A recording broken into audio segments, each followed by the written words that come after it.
Welcome to the Eden Podcast, where we think again about the Bible on women and men, and we start with the correct understanding of what happened in the Garden of Eden, back in the beginning.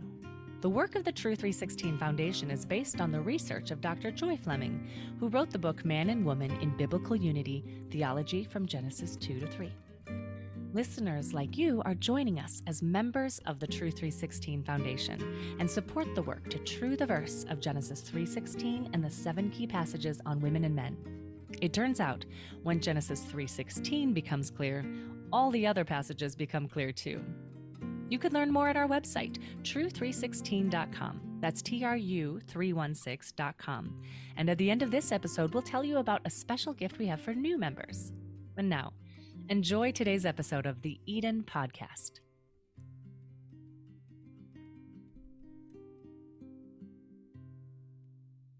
For Season 11 on the Eden Podcast, we're going back in time and playing audio that we've never played for you before. I was doing a private Zoom series of sessions with a number of students, and I used PowerPoint slides that I referred to as we went along. You can see these presentations in full on our YouTube channel. I'd love to have you subscribe. It's simply True 316. That's TRU316. And now, let's get started.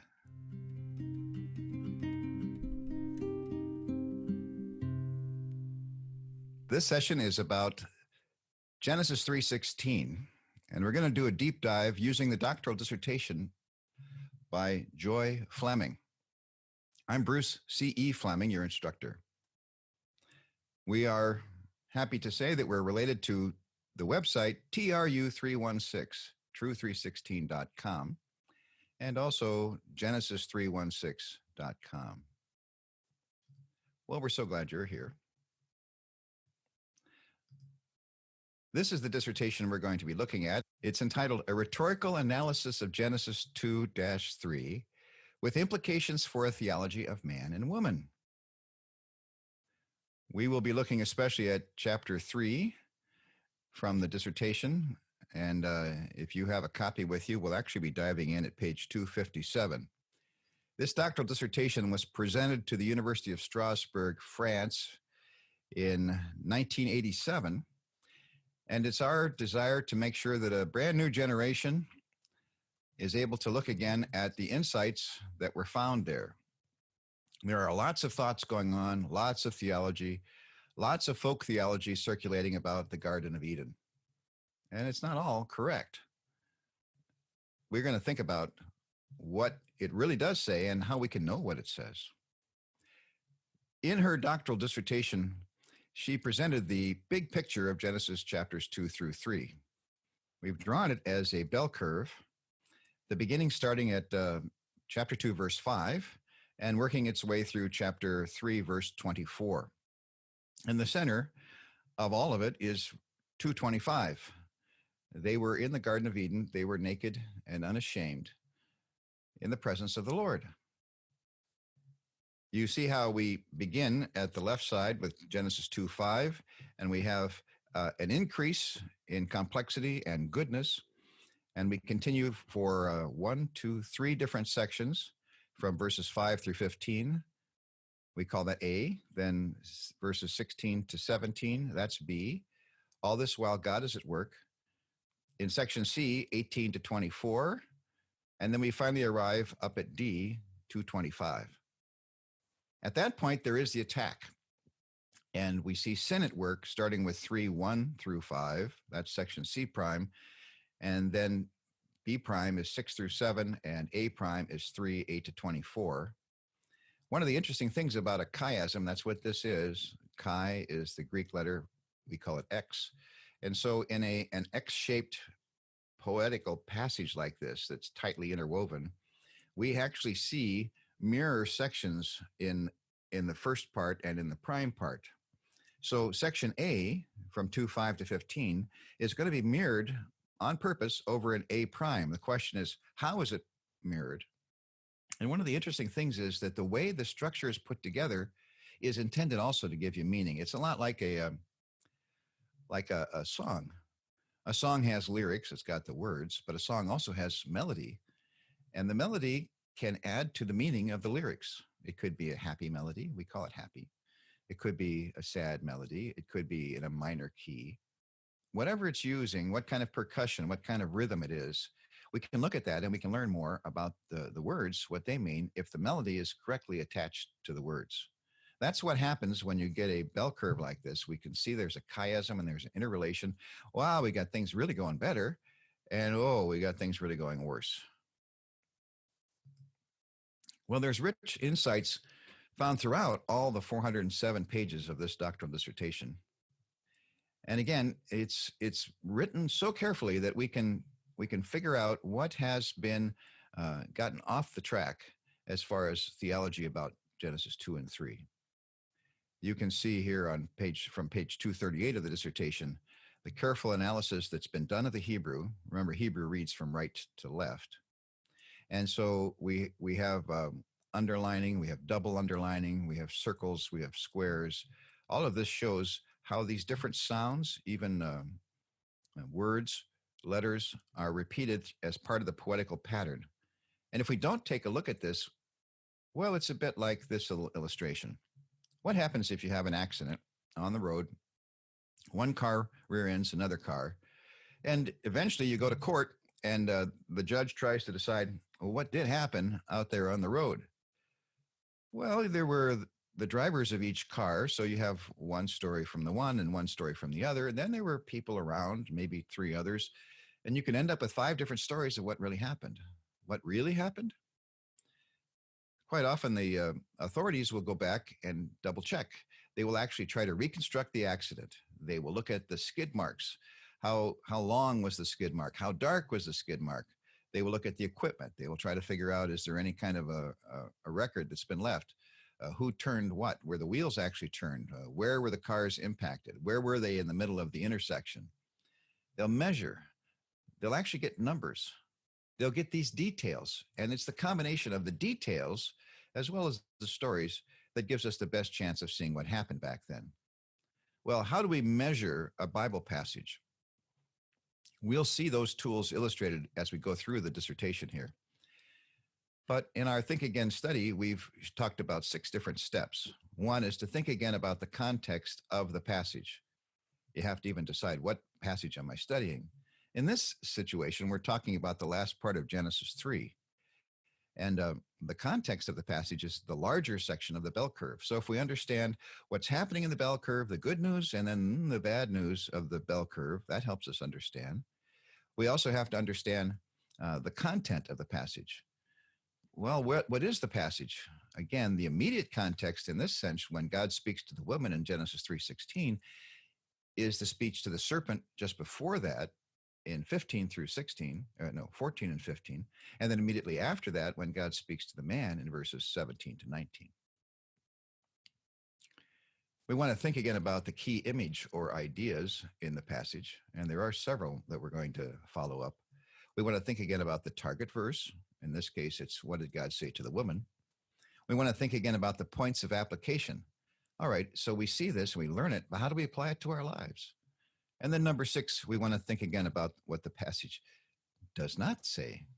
And that means we come to the passage with presuppositions. We think we know what the passage says.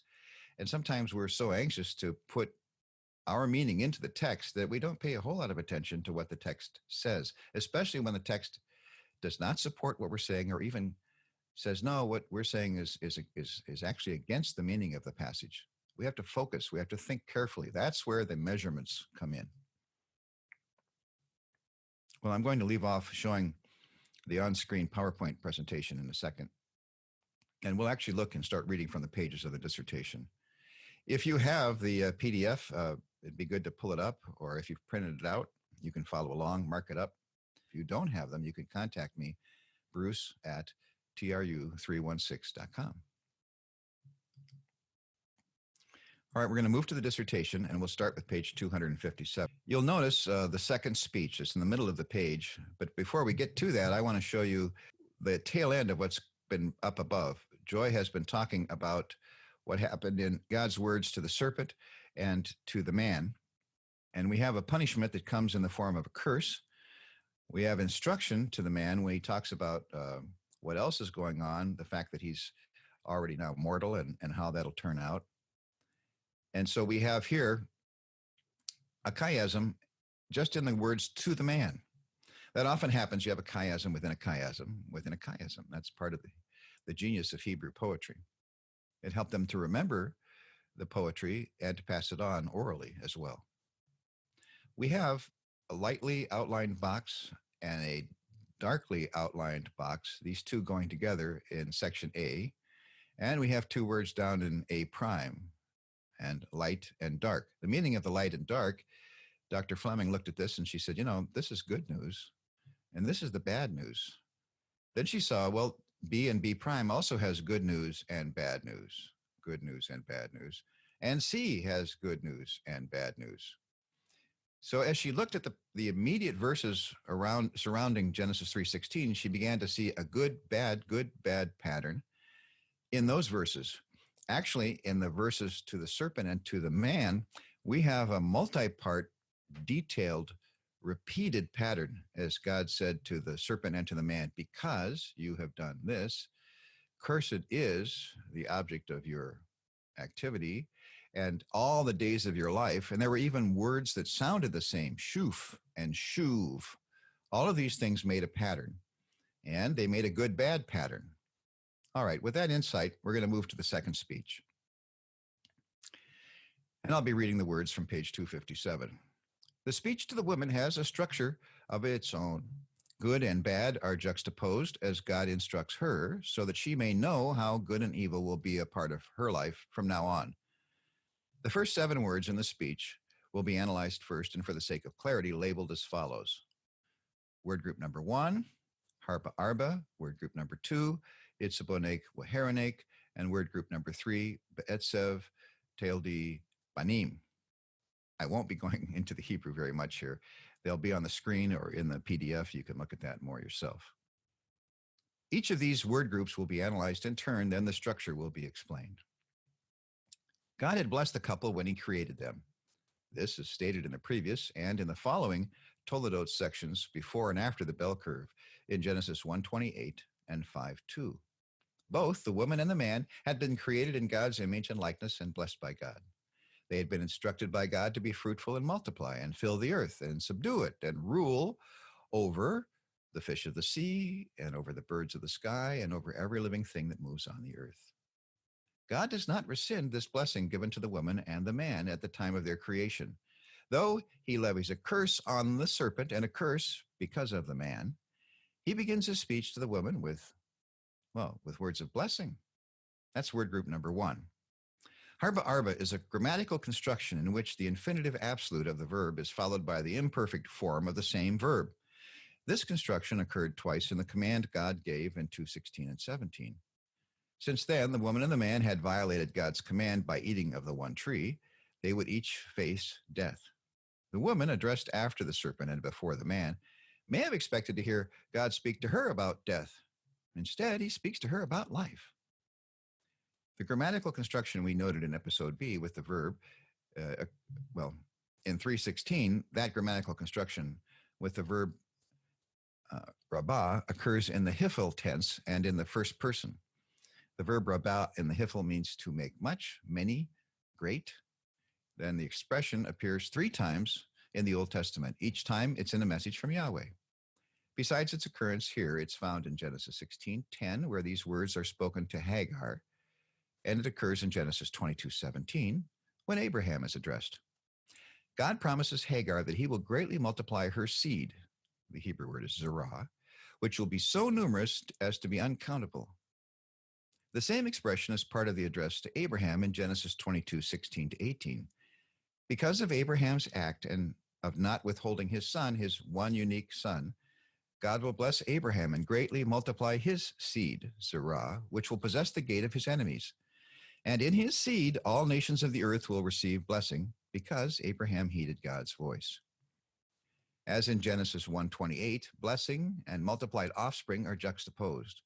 For Abraham, God commits himself to greatly bless him and to greatly multiply his seed. For the first man and woman at the time of their creation, God had blessed them both. He had also told them to multiply. God's first 2 words to the woman in 3:16 sound a note of hope. For while he had already blessed them both, he now commits himself to greatly multiply the woman's offspring. The original blessing is not abrogated despite her transgression, and in the place of the mandate he had given them to multiply and fill the earth, he now adds his own new engagement to greatly multiply. That's the first two words. In word group number 2, one expects to find the word Sarah, seed, going to greatly multiply your seed. This would complete the thought, as in Genesis 16 and 22. And after that, one might expect to find God saying that her seed would be as numerous as the stars of the sand, or too numerous to count. Those who got to be very familiar with Genesis would have known what about Adam and what about Hagar and what about Abraham God had said, and they would know that whenever we hear multiply, I will multiply, we're going to get seed, we're going to get lots of children. That would be the expected follow-up of 3:16. However, that's not what we have. We have a group of words instead of just one word. They complete the thought, but it employs two words. So it begins a lesson on two things, and with two we have the possibility, and we have it here, of good and evil. God is instructing her, and she's learning to know about good and evil. Word group number 2 then contains not one but two nouns. These two words are joined by the conjunction and. Some people point out that when you have two words with an and, you can come up with a hendiadys in the Hebrew language. Well, yeah, that's true. Grammatically, you have often have some parts that signal the fact that we're supposed to take these two words and make one out of them. And so modern translations in the last couple hundred years have started taking these two words in the Hebrew, and they've decided to say, well, this is actually one. And they squeeze these two words together, and they come up with a brand new word. But a hendiadys is not required here. Number one instead is distributed to the two parts of word group number 2. And so we're going to learn some meaning. What the passage does not say, then, she's arguing, is it does not say there's this one big new bad thing that God is multiplying. So let's pay attention. What are the two things that God multiplies? Reading from page 261. The first noun, itzabon, is the first word of the sad news in 3:16. This itzabon is a foreign element to the world and people who were created good by God. The second noun of word group number 2 completes the thought of multiplied offspring, good news for the woman and associated with blessing. Word group number 2 contains bad, itzabon, followed by good, heron.